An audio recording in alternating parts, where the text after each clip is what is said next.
But most of us really come into contact with our credit scores when we find out that we've been declined for some Mm. sort of application. And then we find out that we need to improve or increase our credit score in some way, shape, or form.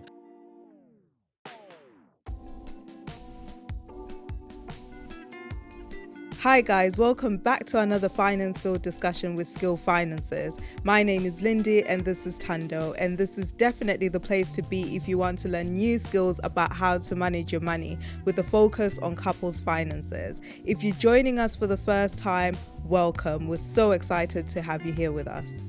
Yeah, today what we are doing is looking into credit scores. Now, credit scores play a big part in our financial lives, Right. but most of us really come into contact with our credit scores when we find out that we've been declined for some Mm. sort of application. And then we find out that we need to improve or increase our credit score in some way, shape, or form. And that's what we're going to dive deep in today. We're going to give you the tips and the tricks of how to increase and to improve your credit score in 2022 so that you can actually put yourself in a better place or a better position to be accepted Yeah. for any applications that you do make moving forward. Now, one thing that is worth mentioning is that in the UK, we have four different Mm. credit reference agencies or four different companies that give you a credit score. So we have TransUnion, Equifax, Experian, and Crediva. And these are companies that essentially banks and other lenders will use as part of their credit checks to check what your credit report looks like and what your credit score is for them to make a decision on whether they will lend to you. And so, regardless of which one they're going to use, all of these tips that we're sharing with you today should apply to all of them because Right. they are universal tips on how you can increase your credit score and put yourself in a better position. Yeah, I remember when I found out about credit scores, right? So I feel like growing up, I wasn't really like taught about them, didn't really learn about them. So it wasn't until we were then thinking about getting married and talking about, oh, how we'll get a house later on, that we started looking at both our credit scores. So at that point, that's when I was like, oh, I've not really been working on mine. Do you know what I mean? Like at times people think just because I'm not borrowing anything, I'm fine. But you don't realize that for you to then borrow when it comes to maybe getting a mortgage or taking out a phone contract as well, you need to have some sort of credit score for lenders to look at. So I remember that was the first time that I started to think, wow, this thing is really important. So why isn't it that people are talking about it, or why isn't it that people are teaching about it?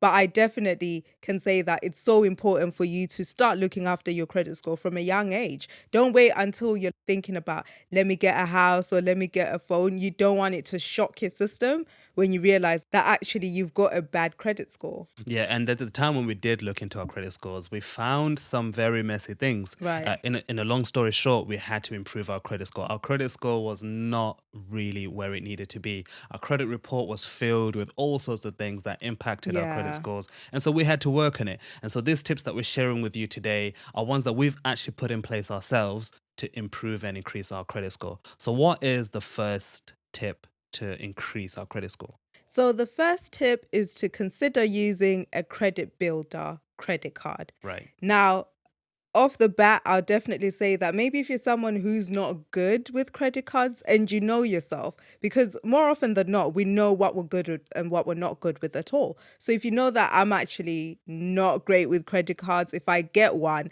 I'll be using it to spend, spend, spend, then maybe this might not be the option for you. But they're really great because they will help you build your credit score. And I remember this was one of the things that we used, or one of the things that I used personally, because I would use the credit card to then pay for, I think it was transport at the time.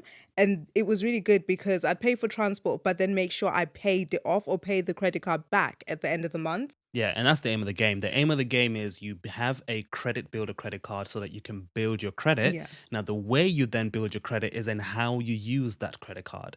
And the way you use it is exactly as Linda said. You use it for something that you were already going to do. Yeah. And then all you do is then make sure that every single month you pay it off in full. So, for example, what you could do is use your credit builder credit card to do your food shopping. Right. What you would do is put money aside that you were going to use for your food Mm. shopping in a separate, say, savings account. And then when you do go food shopping, you pay using your credit card. Then at the end of the month, you transfer that money that you put aside that you were going to use for your food and pay off the credit card with Right. that money. So you're not using your credit card for any extra additional expenses or purchases. You're not buying yourself the latest gadgets or the new fashion. Yeah. You're not doing anything else other than doing something that you were already going to do. That's the aim of the game. Now, the reason why they're called credit builder credit cards is simply because they have a higher interest rate, Mm. or they come with less favorable terms than a regular credit card would. But that's because it's built to really give you a very basic level credit card to enable you to start building up your credit. One important thing to know about credit scores is that a credit score is built in your credit report, and Right. your credit report is the key. And the aim of a credit report is basically to show your history. What is your history like with you paying back what you borrow? And having this credit builder credit card allows you to build a history on a monthly basis of showing that you can, in theory, borrow money and pay it back every single month. But again, the borrowing part simply means Yeah. you're paying with your credit card for something that you already have the money for, and then you're just paying it off every single month. So that leads us straight on to tip number two, which is to reduce your credit utilization ratio. So you may be wondering what that actually means. So it's basically the measure of how much you've spent versus how much you have available in your credit card. So let's say you've got a credit card of £1,000, but you spend £800. That means you've utilized 80% of what you have on your credit card. Now, what lenders do or use this credit utilization ratio for is that if you have a high ratio, lenders will Mm, see that as pretty much a bad sign that you are living on your debt or you are relying on your debts to pay for your lifestyle. And that then decreases your credit score because it seems as if debt is funding your lifestyle. right. But on the opposite side, if you have a lower credit utilization ratio, then what that means is actually this person has got the capacity to spend 1,000, but they've only borrowed 100 or only Yeah. spent 100 from the 1,000 that they have available. So that looks like you're not living or relying on debt to pay for your lifestyle. And that's a real difference there. Now, Yeah. there's two ways that you can reduce your credit utilization ratio. The first way is to essentially reduce that debt. So if you have got a credit card and the credit limit is £1,000, but your balance is £800 that you owe, obviously paying that down will reduce your credit Yeah. utilization ratio. And that is the best thing you can do because it means that you're paying down your debts and you're also decreasing your credit utilization ratio. The second thing that you can actually do is to increase your credit limit. Now, hear me out on this. If you have a credit limit of £1,000 Right. and you owe £800, then your credit utilization ratio is 80%. But if you discuss with your lender and increase that 1,000 to 1,500, then instantly you've dropped your credit utilization ratio to just over 50% because £800 divided by £1,500 is just over 50% as compared to 800 divided by 1,000, which is then the 80%. Yeah. Now, I would only again caution that you're not borrowing more money to spend more money. You're Yeah. simply doing this as a trick or a tool to use to decrease your credit utilization ratio. But bear in mind that sometimes increasing your credit limit might lead to a slight drop in your credit score because it's seen as if you're borrowing a little bit more money. Just something to bear in mind. But however, it's still a great way that you can do to decrease your credit utilization ratio. So the third tip is to check the accuracy of your credit report every single month. So one thing that I do religiously every single month is to check my credit report. And I do it just because we live in a world where nowadays people like to do fraudulent things using people's names.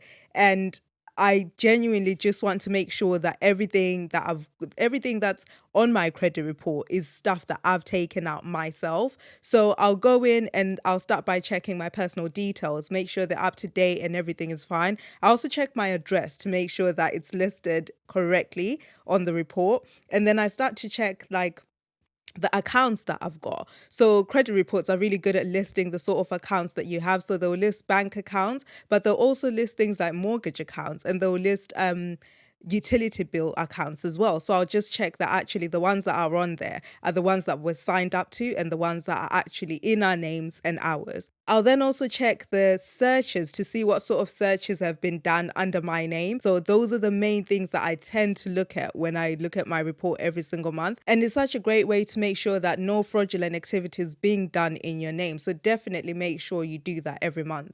The other thing that you definitely want to check for is the account history. Now, as Lindy mentioned earlier on, Your credit report will have your bank accounts, your credit cards, utility bills, your phone contracts, and every other thing like that.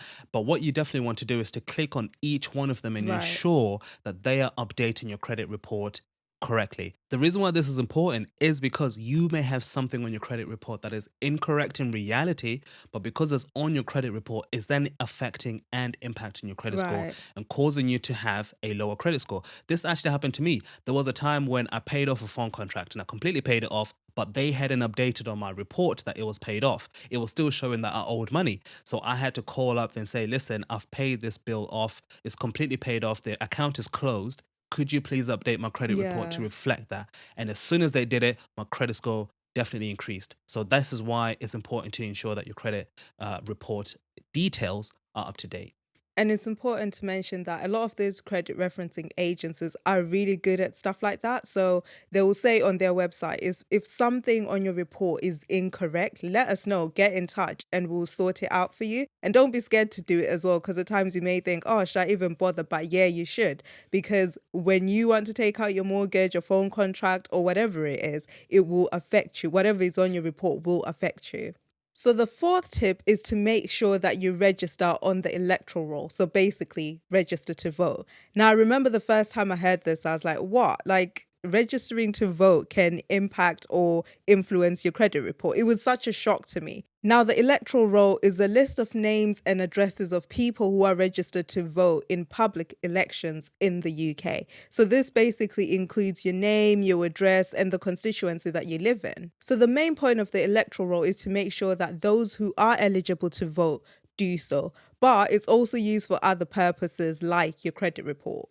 So, what credit reference agencies actually then do is use the electoral roll or the information in the electoral roll to confirm your identity. They Right. use that to confirm, okay, this is the name and the address of this person, confirm that on the electoral roll, and great. That's like a reliable and really valid way of doing so. Now, in the eyes of the lender, the reason why this is important is because think about it, a bank or any other lender would not want to lend you any money if they Yeah. know that they can't track you down for you to pay them back if you decide to run away. But being registered to vote or having that confirmation that, yes, this is the name and the address of this person, then gives banks that confidence and that assurance that they Yeah. need to know that, yes, we can lend to you because, if you're trying anything shifty here, we know where you live, kind of thing. We know who you are. So this then increases your credit score because then it gives lenders that confidence that your identity is validated. Now, the fifth tip, which I actually think is the most important one of all, is to make sure that you make all your payments for stuff on time every single month. And the reason I say that is because it will negatively impact your credit score if you miss payments and if you continue missing them. Now, you can end up with things on your credit score such as CCJs or defaults, or it could even lead to bankruptcy. And the one thing you definitely want to avoid is having a default or a CCJ or a bankruptcy listed on your credit score, because these things can stay on for up to 6 years. Yeah, if you think about it, this is really the bread and butter of credit reports Yeah. and which builds your credit score. Because fundamentally, the whole point of a credit score is to show how good are you at paying Yeah. back the things that you are borrowing or the financial commitments that you do have. And if you're paying every single month for the things that you've signed up for, like your loan, your mortgage, your credit card, your car finance, Yeah. anything like that, you're paying every single month and not missing any single month, then you're showing that good history. Yeah. But if you miss a couple of months, what then ends up happening is it leads to missed payments, which show up on your credit report, and that can escalate to a default. As Linda said, can escalate to a CCJ or bankruptcy or IVA or any other things like Yeah. that. Now, it's unavoidable in some cases, but if you can, definitely ensure that you're paying your bills on time. If anything comes up in your budget and you're thinking to yourself, you can't make this payment this month, the best thing to do is Yeah. to actually call your bank or your lender, explain your situation, and see if you can come up to some sort of agreement that you can pay back in a later date or something that will not cause them to report that you've missed a payment on your credit report. That's definitely something that you don't want to have showing up on your credit report. So, at the very least, if things are really tough, call your bank, call your lender, discuss some sort of negotiation with them to avoid that case happening. But if you can, make your payments on time every month. All right, so we have a bonus point to share with you. And these are 3 tips that you should bear in mind if you are going to be making new credit applications. Now, every time you make a new application, whether it's for a mortgage or a credit card, what a lender will do is perform what's known as a credit check. When they perform a credit check, this does something that's called a hard search on your credit report. Right, Now, every hard search that shows up will impact your credit score. So if you make 3 applications in one day, all 3 applications would do a credit check, all 3 applications will show up as a hard search, and all 3 applications will cause your credit score to be impacted each single time. right, Now, the first tip is then actually before you make an application, first check if they have any options to do a pre check. Now, the good things about a pre check is that it does a soft search on your file. A soft search simply means that it won't impact your credit score at all mm, because they are not performing a hard check. But another beauty of a soft search is that it then gives you an idea of whether you may be accepted or you may be right, declined. If you're going to be declined from that initial pre check, then there's no point making the full application because you will be declined for sure because in the pre-check you were declined. And so that's the first tip. Make sure that you can at least do some sort of pre-check, which will do a soft search on your credit file. The second tip is to avoid making too many new applications in a short space of right. time because, as I've mentioned, each application you do will impact your credit score. If you can, make sure that you can do a soft search to begin with. Some applications actually don't do a hard search, but you want to make sure that that is the case before you click the apply button or before you say yes over the phone. Right. You want to make sure that, yes, whatever they're doing will not impact your credit score in any shape or form. So, but avoid making too many applications in a short space of time. The third tip is to find out why you have been declined if you have been declined Right. for an application. Finding out why you've been declined will give you some idea of what's the reason behind the decline. If it's linked to what's on your credit report or your credit file, they may tell you. And what that may lead to you doing is actually fixing that problem Yeah. first before you apply somewhere else. Bear that in mind. If you make an application with one lender today and they say no, another lender might say no for the same reason. So you just want to make sure that it's not to do with your credit report or your credit search and that everything in there is fine until you make an application again. So we hope you found all those tips that we've shared with you guys useful. I definitely wouldn't want to be in a position where I'm ready to apply for a mortgage or ready to take out a new phone or ready to even do like maybe a utility bill or something and then be declined because of something that I didn't realize was in my credit report. And that's why it's so important to always make sure that you keep up to date with your credit reports. It's free to sign up to a lot of these agencies and they'll send you a report every month or they'll notify you via email anyway to let you know that your new report's out and you just have a look at it, see what's on it. So it's definitely a great way to make sure that your credit score is still in a good place and in good standing. If you have found value in today's discussion, definitely like this video to let us know that it's been useful to you. Subscribe so you don't miss any future discussions that we will have about personal finances and couples finances. And one thing that we'd love to know is what is the number one tip that you're going to put into practice today? Definitely put some actions to build your credit score. Let us know in the comments and we will catch you there. Thank you for joining us today and we'll see you soon.